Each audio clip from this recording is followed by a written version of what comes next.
What is going on, my friends and family? It is February 1st, which means it is time to record my monthly retro for January. All in all, this month, in case you guys are new here, this is my run through my monthly retro where I go and I talk about all things that's going on in the web design agency, talking about profit loss, weeds, activities, how I'm doing, if I'm enjoying the business, if I'm not, opportunities, wins and losses, etc. Been doing this for 19 straight months now, so over almost 2 years. Yeah, I can't even get into that. But without further ado, we're going to jump straight into Notion, and then we're going to jump around to some other platforms as well to keep you updated. $28,818 in revenue collected. Business expenses, $4,400. Personal income was $319. Personal expenses were $416. LinkedIn followers, 6,100. Mailing list size, 308. And 2 outbound proposals. So here's screenshots of everything that I just used for accountability. We have wins and losses after this, but I'm going to jump over into our tool stack here to talk about this. This is our cash flow analysis, and I'll bore out this left section. And everything varies in terms of collected revenue versus, it varies every month, collected revenue versus net new revenue. So I use Monarch Money to track everything, and this is the stat I usually go over every month because I just love, like, this is right here, this Sankey diagram. Highly recommend you guys who are freelancers, contractors, or just founders to have some kind of not just a revenue practice like this, not kind of a financial practice, but also just some kind of financial visualization that gives you at a glance view of what's going on. I have 2 of these. One of these is the Sankey diagram here within Monarch Money. Monarch Money is kind of a top-level financial aggregator that syncs up all my accounts, both business and personal, and that way I can go in and tag every transaction that comes through, and then for tax purposes, makes it a lot easier to export all the year's transactions to CSVs, and then invest that as DPA. So it's a really good at a glance view. You have all your income here on the left and all your outcome here on the right in terms of allocation. So we had 4K in contractor labor, like I said, 28K revenue collected, 4K contractor labor, 600 recurring in business software and tools, 200 a month for business rent, which is a co-working space, 145 in gas, 125 in taxes, which we'll talk about later if that is about to increase. $100 in groceries, for $50 in maintenance, an auto maintenance, that was an oil change, and $10 in financial fees. So as you can see, our biggest expenses right now are team, contractor labor at 4K, business software 600 a month, recurring, and then everything else kind of drops in a bucket from there. But not included in this is tax. So I pay tax quarterlies, and that's why savings is big, because I'm saving for the ultimate, fist up the bum hole, which is the United States taxes. So that's kind of all I'll go through here within Monarch Money, tracking everything. As you can see, month over month, steady growth. This month is a little bit down from last month, but last month is an anomaly in terms of expenses. We are net around the same. So in terms of the cash flow analysis, this is where I attribute everything. In terms of after revenue is collected, I go in and log it in the sheet manually. Like I said, it'll change from this month to last month, so don't account for that discrepancy. We have a 4K collected coming in the next month for a closed project. Here's where I attribute for all of our costs. So you can see the first month here, 126, all-time high in terms of contractor labor costs. Onboarded a new assistant, and we started some more internal-facing projects that weren't directly client-facing, which always makes it difficult to play the profitability game when you're pulling out saving essentially for some of the internal design work that we're doing, which we'll talk about. But yeah, month over month. Also, what accounted for a high month of contractor labor or for a month of internal expenses just was the fact, and I'll do a live filter here. So every time I go to the date last month, and then I go into filters, and then I go into business expenses. I have all these categorizations laid out that are good from a tax advantage standpoint. I had to play. By the way, everyone always asks me about my financial habits, but it seems like all the people, everyone says that I'm like so dialed from a financial standpoint because I post about it a lot on LinkedIn. But then I realized that nobody actually says those things, actually watches this video, and they're always asking me, what do you use to track finances? What do you, um, so first of all, I would encourage you to watch these videos, and all the tools that we link in the description. Makes it easy. None of them are affiliate codes because I'm not smart enough or spiffy enough to put all any of that stuff into place. So there were some yearly expenses that came out. We cut down the Shutterstock expense, and then Shutterstock has a $75 cancellation fee, which I hope they die as a company. AI is going to take over their industry. We don't need stock photos anymore. So no longer using that. $15 runway experiment as a software for video editing. Permitly contractor labor, Webflow. When clients are recurring website optimization clients, we pay for their hosting, so that just comes out monthly. CRM software with Moxie, $240 as a yearly expense. $500 Remitly. OpenAI might cancel OpenAI, low key, and switch over to Claude, or either just continue using Gemini. My hesitance with canceling my ChatGPT subscription has been everything that's already in there. But I've been told that it's pretty easy to migrate elsewhere because I have projects set up for all of our clients. I've all the years to a year and a half to this point of data that ChatGPT has on me. So to be determined, we may not see OpenAI in there next month. Riverside came out $30 a month. Remitly, contractor labor, Canva $30 a month. Kit $7 a month for their price increase. GoDaddy, I bought a domain, which we will talk about. And Remitly, contractor labor. So why was contractor labor so high this month? One, onboarded my assistant Rhoda, who is 2 hours a day, so 10 hours a week, which is about $400 a month in total. So that's a big one. That's recurring. We had a $3,000 investment into contractor labor for doing internal work. So we're doing a light rebrand and we're niching down some exciting updates to share there. So and the rest of it, the whatever, 1,500, 1,000, was all just for our existing client internals. So we're still meeting our profitability goals. But in terms of percentage, I don't have the exact calibration. But anyway, if we're at, let's see, 20, it's profitability wise, they're still, far and away good. But I'm always traditional Midwestern background. You know how it is, guys.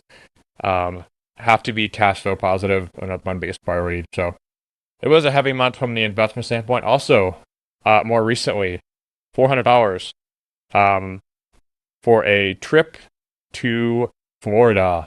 So let's jump back over into another business expense, jumping back in notion here. We're going into the wins and the losses now. We're going to talk about some things. I'm making it a little bit more comfortable. The wins from this month. Great podcast. Started recording in studio. Shout out to Cohatch, our presenting sponsors. The studio just looks awesome, guys. Like, this was Bill Balderas, had a fantastic in-person podcast. We had another one with Casey Brown.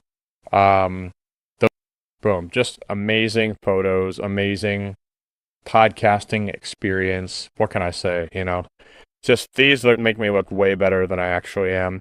You guys are here from the OG days of the monthly retros. You guys will see just how low production quality they are. Now we got Cohatch, we have microphone. We're just leveling up 1 month at a time.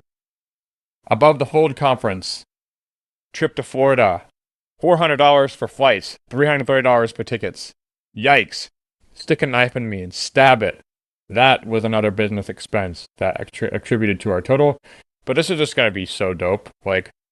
First of all, shout out Anthony Masterlasco, crashing with him. This is literally right in his backyard almost, so we don't have to pay for lodging.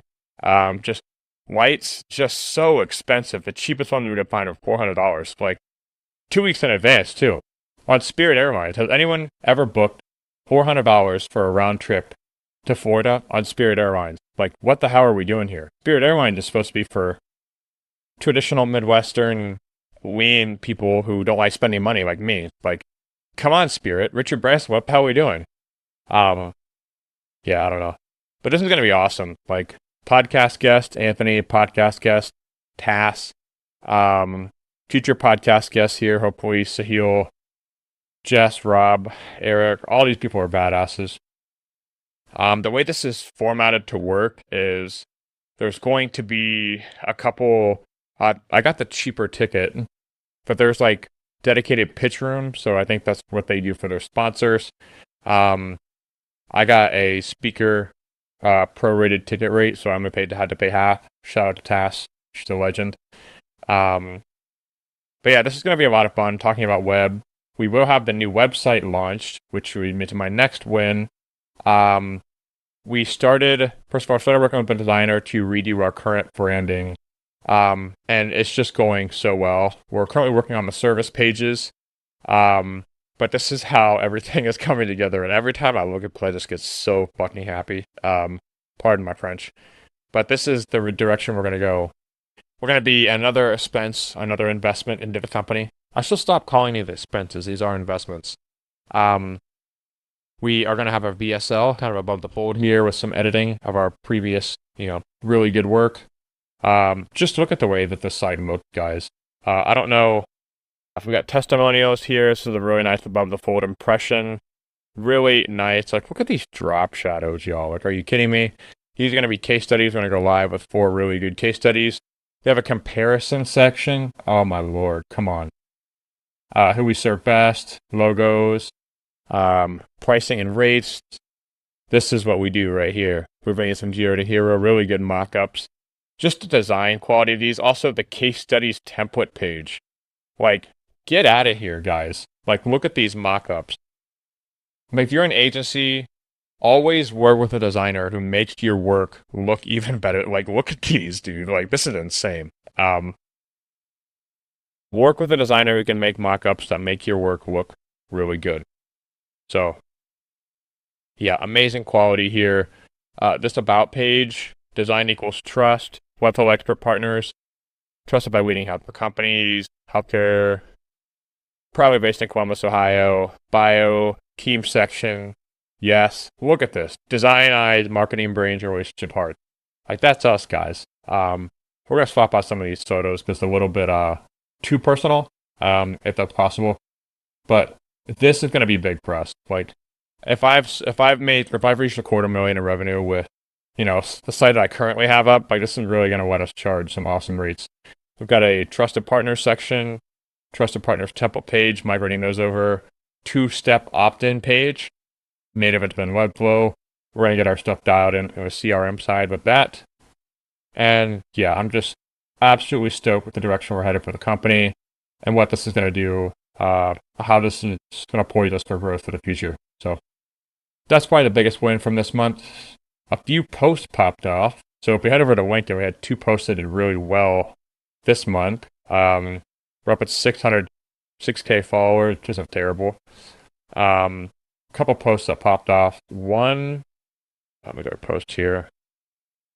67 reactions and 1 repost. A shot from the studio with Casey. She recently, after we recorded, we had a really good chat.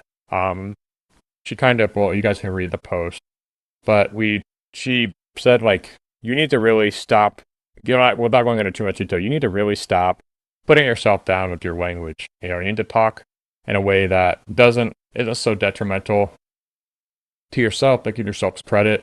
And when you hear the way that you talk about yourself, it reinforces things that you may or may not believe, And it was a really good call out, and the post did really well. Just honest, candid. I still have a lot of comments to respond to on this, but when a post gets a lot of comments, like 20 comments, that's a lot. I also posted a year in review, kind of essentially just going over everything we talked about in the last monthly retro. But that post there, if I can find it here quickly, 50 comments, 192 reactions, 3K impressions, no boosting. That's pretty impressive for me. And, we had some really good photos to post. It was heartfelt, led with a lot of emotion, which is what all good posts do. But yeah, that two posts really popped off this month. Also, Andy Crestadina, just put this guy's face on any piece of content, and you're looking at 2K plus impressions, 65 reactions. My Lord. The exact Medicare launch post did pretty well. Yeah. But also, like some of the dumbest stuff too, honestly, like this, just a screenshot, 2K impressions, 70, like what the hell? It was literally just a screenshot and a mock-up, and 2 words, before, after. Maybe that's working its way into the content strategy, but I would like to see some more dense content. If I'm a viewer on LinkedIn, I don't know, maybe it's just me. Whatever. We were very consistent with podcasts this month also. So another dub on that front. Although I know I'm taking a long time on the wins here. That's what I like to talk about. We changed the video section above the fold here. Added our social proof and testimonials. We got a lot of them. Published podcasts this month. 8 in total. So 2 per week. So 1, 2. We still have to upload the show notes page. But Mark's, Ben's, Brandon's, Meredith, Stacy's, Andy's, and Micah's. So 7 episodes. We've been doing 2 a week, but we're continuing to grind, dude. Good episodes too. Like we're not compromising on quality just to upload 2 times per week. So I'm proud of that. Continuing that going. Consistent podcast postings. Good hangs with Brian L. So met Brian Andreyko and I, the past podcast guest. We have a recurring call every Tuesday to talk through sales stuff and everything we're about doing in our business. Is just really good hangs, no other way to put it. We completed 4, almost 5 websites this month. This is why I'm stressed out and overworked. So we finished, I'll give you guys quick looks at all of them. One of them, Vibrix Compounding. Here, Vibrix Master, and AMA Columbus, which I'm going to finish after this today, because we have a presentation next week. But Vibrix Compounding, just a gorgeous site. I'm going to look at it on the actual staging, or actual live site. But it's really nice interactions. Worked with a really good developer for this, although it wasn't a great relationship there. It's a really nice page. Like I did all the design for this one. Developer did a nice job too. Really nice and branded. Really nice about page. This company too. Yep. I'll do a higher standard, but clinical precision, boom. Really nice. Really great team section here. Yeah. Really nice. Love this design. Love the way this one came to life. I think we knocked this one out of the park. Really do. Really good contact page. So multi-step forms. 3 different forms, patient, provider, and just a global contact form, which is already integrated with their CRM. So yeah, really nice design here. Specialties pages for each of their hormone specialties. I'll have to connect some of the links here probably. But patients and providers, dedicated messaging pages here. Boom. Providers. Boom. Yeah, all the stuff to do with this one is launch it. So we'll do that sometime this week. We have a call with them on Wednesday. It's a really nice mock-up. I played around with some AI tools to make a really cool mock-up just for this section. It turned out really nice. Got a nice little icon with the branding right there. Yeah, super stoked and proud. Love the way this one turned out. Really nice nav bar interaction here. The home run. Other launch was Vibrix Master. So this is kind of a VC, more buttoned up website. We still have to add interactions to this, but it's really more of a corporate look and feel to this site.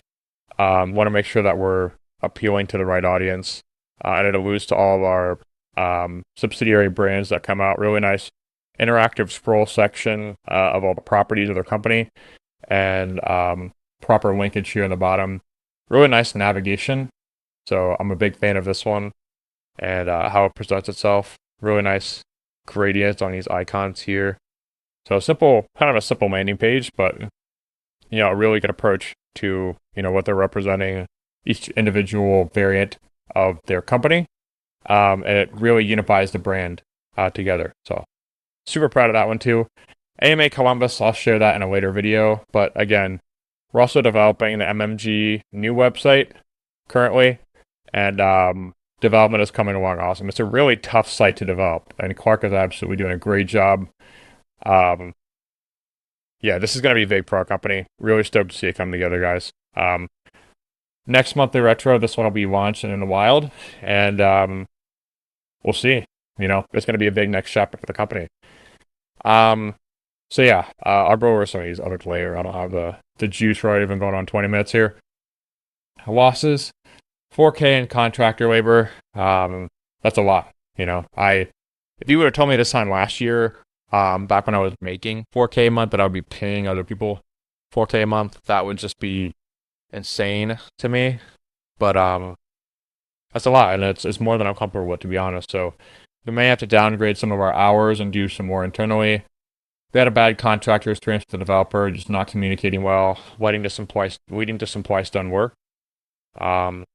Behind on assigning tasks to the team. So one of the reasons that contractor labor is so high is because they have to do tasks that I assign to them. And a lot of times I don't have stuff ready for them. They spend their hourly contracts a couple times, or their hourly sessions just waiting on me. And it's really stressful because sometimes I'll wake up late in the morning with just another loss and realize caused a lot of anxiety. So working with contractors is a good thing because it's flexible, but it's also very anxiety provoking sometimes. So that's another loss. Lack of communication, about the quiet churn. Long sales cycles suck, which is kind of a funny one, but it does. You're always waiting. You're always kind of checking in. You don't want to be overly proactive. You do want to be overly proactive, but you don't want to be annoying. You want to be helpful, resourceful, valuable, people that are in your network, and always present. And you can't leave. Just sucks. I think my next life will be in a product business to where it's a lot more turnkey, but take the good with the bad. Stressed as shit, lol. That's kind of a joke, but it's true. I'm gaining weight. I'm getting stronger. I've gone to the gym every single day this month, but it's stressful. I spent a lot of time alone. Like, it's Sunday right now at 3 o'clock in the afternoon, getting this retro in because that's who I be. But yeah, this isn't a glamorous life, but that's why you got to focus on the wins. Okay, action items and goals. Going over our business and life action items and goals from last month.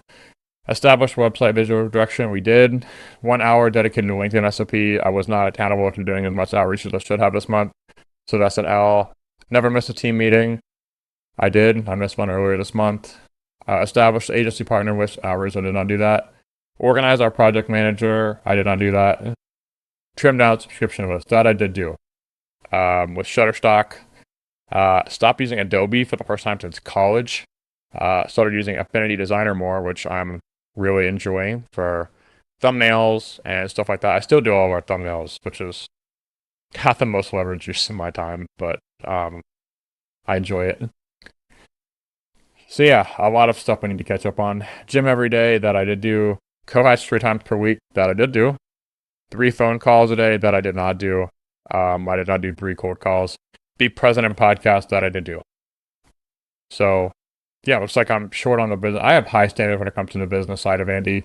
When it comes to the life side, I am usually a lot more conservative with my goals because I realize there's not much of Andy left outside of the business. So yeah, this month, goals, business, and life. What are we doing? Consistent daily outreach. So I toyed with my mom on this idea. We have a kitchen timer, like one of those crank kitchen timers. And I thought, just for purposes of accountability, what if I just use that every morning? Say, this is my 90 minutes of prospecting and outreach on LinkedIn Sales Navigator, and just use that as my accountability mechanism. That is something I'm going to be doing every day now, during the week, 5 days a week. Launched 2SP as a website, and this one's been backlogged. I haven't been proactive enough on charging them because they are not filling in their CMS information. I would need to populate the content on the site. And I've set the precedent too early of being nice and not effective. So we're going to launch that website this month. We're going to launch AMA Columbus. Stuff's going to be big for our company. The current AMA Columbus website is shit. We built a new one in Webflow, and it looks amazing, and it's almost done. Want to get that done before the end of the day today. I've got about 8 more hours of work today. Started here at about 11. So I've got 4 hours in a day, got 8 more hours, looking not bad on him. 2 big pipeline deals are coming to a head this week. We have about 52,000 in pipeline if both of those close. And if both of those close, we'll be pretty much set for Q1, which is amazing. So if we can close both of those are roughly within our control, but we still have to be accountable towards putting them across the finish line. Establish agency outreach list. So I'm going live with our set of trusted partners. I need a little bit more information for them to put on the live site. So getting that up and established. Organize our project manager. So I started using ClickUp. I need to go in and create more detailed spaces for each of our clients so that the recurring task that we do is more organized. And also when it comes to reflections and billing, it's a lot easier to just have a single source of truth. And by bouncing between Moxie and ClickUp, and I just need to decide. Life. 15K gym and 3K calories. So I have been an absolute slob when it comes to eating this month, which is just really frustrating because it gets me behind. It revokes my focus. And I honestly just like getting out of the house has been huge. Like, I can't even, towards the last week of this month, we were snowed in. There's still 2 feet of snow on the ground in some places. And we literally could not leave because of a weather emergency. And I was absolutely in the dumps because it was just depressed. Not depressed, but just you can't control your environment. So many distractions. It's awful for me. And I still have to just get out of the office in the morning, go to work, that kind of feeling. I just haven't been able to replace. So that's big. Go ahead and doing that. I want to read one book. One book. Come on, Andy. It's not that hard. There's a book I want to read at home. It's called 10X is Easier Than 2X, Dan Sullivan, Benjamin Hardy. I want to finish that book up. I have a couple audiobooks that I'm currently listening to. Buy Back Your Time by Dan Martell. Really great one. And Time as a Tool by Benjamin Hardy. Also reading that one. Need to read the physical book. That'll help me with the next one, which is No Phone in My Bedroom. I so often, first thing I do in the morning, roll out of bed and either scroll or check email. Very bad habits. So we're going to end that immediately. Visit 3 duplexes. So the other job that I have is searching for property. Looking for my investment into a property so that I can move to Columbus, set my flag up, and do this thing right. I've been putting the notes off for too long. I have a call scheduled at 4 on Tuesday with a realtor. And we're going to make this happen. So goal to visit 3 duplexes this month and open that and get back on track. That is January's monthly retro. I know I went over the long there, about 30 minutes or so, 28 minutes. Appreciate you guys hanging around till the end. If you've been around since the beginning of the series, you're a G. Let's keep it going. And if you're listening to and you're in a low point like me, just you're not in it alone. Know that. Feel free to share your monthly retro with me. So tag me on LinkedIn. Follow me over there. And I appreciate you guys. And I'll see you next month.